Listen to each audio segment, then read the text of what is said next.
ঠান্ডা মাথায় আজকে রাতের বেলা চিন্তা করবা যে আল্লাহ পাক তোমাকে কি জন্য দুনিয়ায় পাঠিয়েছেন। একটু চিন্তা করবা, 1 মিনিট একটু চিন্তা করবা যে তুমি পৃথিবীতে নাই, তুমি পৃথিবীতে নাই, তুমি মারা গেছো। চিন্তা করবা তুমি মারা গেছো। এরপর চিন্তা করবা তুমি যে মারা গেছো পৃথিবীর কারো কোনো সমস্যা হচ্ছে কিনা। তুমি যে মারা গেছো পৃথিবী কি থেমে আছে? তোমার পরিবার থেমে থাকবে? তোমার শিক্ষা, তোমার বন্ধু বান্ধব, তোমার আত্মীয় স্বজন কেউ থেমে থাকবে? কেউ থেমে থাকবে না। তুমি পৃথিবীতে থাকো বা না থাকো কারো কিছু আসে যাবে না। আল্লাহ পাক তোমাকে যে পৃথিবীতে রেখেছেন একটা সুযোগ খালি দিয়েছেন যাতে তুমি আল্লাহর দ্বীনের জন্য কিছু করতে পারো। এটাই আল্লাহ তোমার কাছে চান, আর কিচ্ছু চান না। আর কিচ্ছু আল্লাহ তোমার কাছে চান না। আল্লাহ চান তুমি একজন ভালো মানুষ হও, ভালো মুসলিম হও এবং দ্বীনের জন্য কিছু খেদমত করে পৃথিবী থেকে বিদায় নাও। এই দিন তুমি ছাড়াও বিজয়ী হবে ইনশাআল্লাহ। তুমি থাকো বা না থাকো এই দিন কিন্তু বিজয়ী হবেই। হয় তোমাকে নিয়ে হবে অথবা তোমাকে ছাড়াই হবে।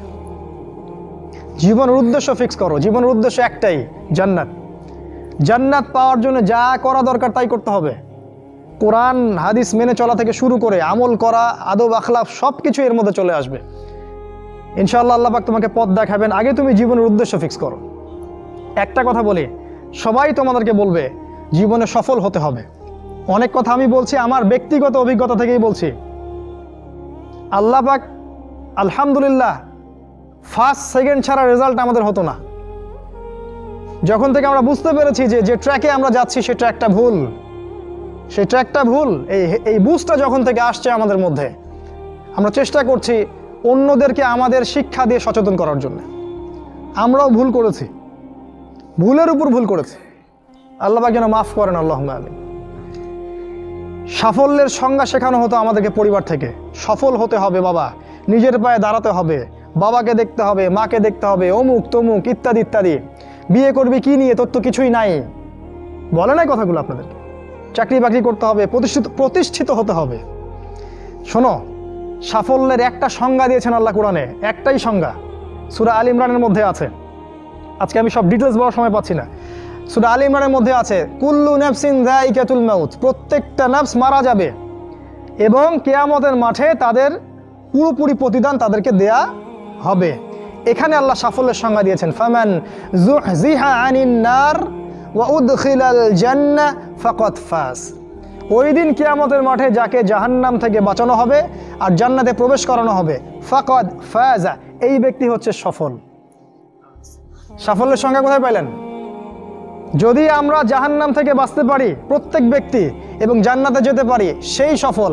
এছাড়া কেউই সফল না, এই পৃথিবীর কেউই সফল না, কেউ না। সে যত বড় রাষ্ট্রনেতা হোক, পণ্ডিত হোক, বিজ্ঞ হোক, পণ্ডিত কে হয় হোক, যার দাপটে সারা বিশ্ব কাঁপে, এও সফল না যদি না সে জান্নাতে যেতে পারে।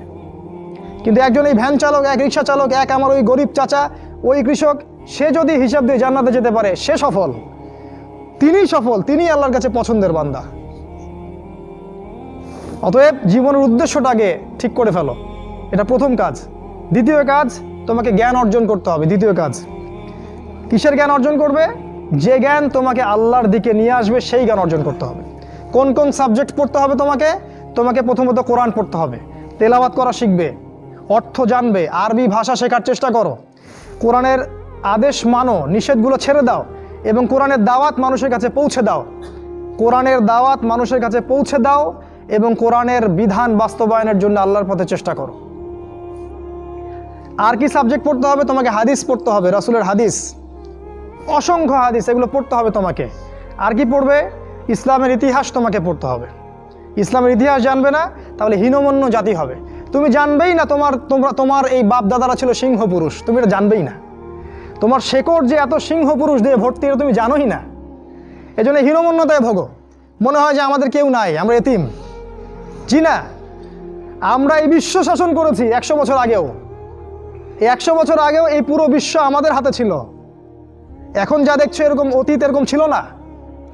একটা ওমরের হুঙ্কারে সারা বিশ্ব কেঁপে যাইতো। এক আলী রাদিয়াল্লাহু আনহু যদি জিহাদের মাঠে হুঙ্কার দিতেন, সমস্ত কাফের হৃদয় একদম দরদর করে কাঁপতে থাকতো। আমাদের সিংহ পুরুষ বাবারা দাদারা এরকম ছিলেন। আমরা এত হীনমন্য জাতি ছিলাম না। আজকে আমরা আমাদের পরিচয় ভুলে গেছি। ইতিহাস পড়তে হবে তোমাকে। আর কি পড়তে হবে? ইসলামের অর্থনীতি পড়বে, অর্থনীতি জানো না, তুমি হালাল হারাম বুঝতে পারবে না। ওরা তোমার সাথে প্রতারণা করে এমন হারাম ঢুকিয়ে দিবে তুমি বুঝতেই পারবে না এটা হারাম ছিল। ইকোনমিক্স পড়তে হবে, খুব ইম্পর্টেন্ট সাবজেক্ট এই জামানার জন্য।